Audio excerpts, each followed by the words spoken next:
नमस्कार, स्वागत है आपका वीके न्यूज में। अयोध्या में राम मंदिर और बाबरी मस्जिद के ऊपर जब सुप्रीम कोर्ट का फैसला आया तो तमाम हिंदू संगठनों की उम्मीद जाग उठी। उन तमाम मंदिरों के लिए जिन पर कब्जा किया गया है, फिर चाहे वो काशी विश्वनाथ मंदिर हो, मथुरा हो या फिर कुतुब मीनार में हो, एक एक करके सभी मंदिरों और विवादित जमीनों पर फैसले की बारी है। ऐसे ही काशी विश्वनाथ मंदिर और ज्ञानवापी मस्जिद को लेकर कोर्ट ने फैसला सुनाया। जाहिर है इस फैसले से कईयों की नींद उड़ चुकी है। मुस्लिम नेताओं को अब डर सताने लगा है और इन्हीं में शामिल हैं AIM के प्रमुख असदुद्दीन ओवैसी। उन्हें अब पुरातात्विक विभाग पर भरोसा नहीं है। दरअसल काशी विश्वनाथ मंदिर और ज्ञानवापी मस्जिद केस में सर्वेक्षण के लिए वाराणसी जिला अदालत से मंजूरी मिलने के बाद AIM के अध्यक्ष असदुद्दीन ओवैसी ने कोर्ट के फैसले की वैधता पर सवाल खड़ा कर दिया। ओवैसी ने कहा कि all India Muslim personal law board और मस्जिद कमेटी को इस आदेश पर तुरंत अपील कर केस पर सुधार करवाना चाहिए।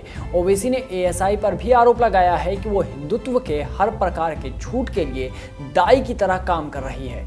उन्होंने बाबरी मामले पर सुप्रीम कोर्ट के फैसले का हवाला देते हुए कहा कि संस्कृति मंत्रालय से जुड़ी सरकारी एजेंसी जहां तक है धोखाधड़ी करेगी और इतिहास दोहराया जाएगा जैसा बाबरी मामले में हुआ था।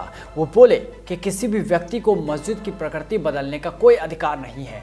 सिर्फ यही नहीं, ओवैसी ने PM मोदी से भी कहा कि उन्हें धार्मिक स्थलों के धर्मांतरण निषेध कानून 1991 को लागू करने की आवश्यकता है। अपने ट्वीट में ओवैसी ने PM से कहा उन्हें हस्तक्षेप करने की हिम्मत करनी चाहिए। जब हमने बाबरी के बारे में अपनी निराशा व्यक्त की तो कई लोगों ने हमें बात बंद करने को कहा। अब तुम सब कहाँ हो? ये ओवैसी के सवाल हैं।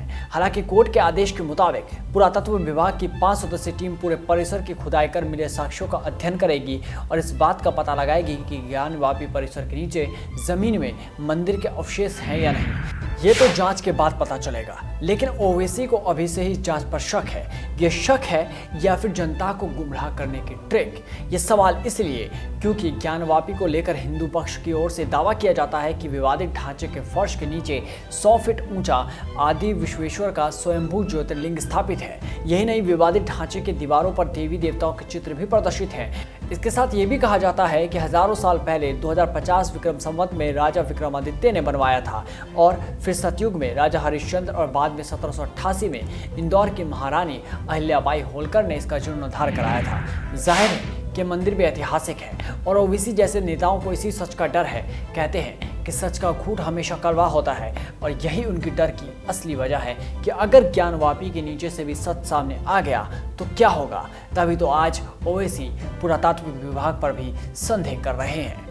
इस रिपोर्ट में बस इतना ही। देश और दुनिया की तमाम बड़ी खबरों से जुड़े रहने के लिए बने रहिए वीके न्यूज़ के साथ। नमस्कार।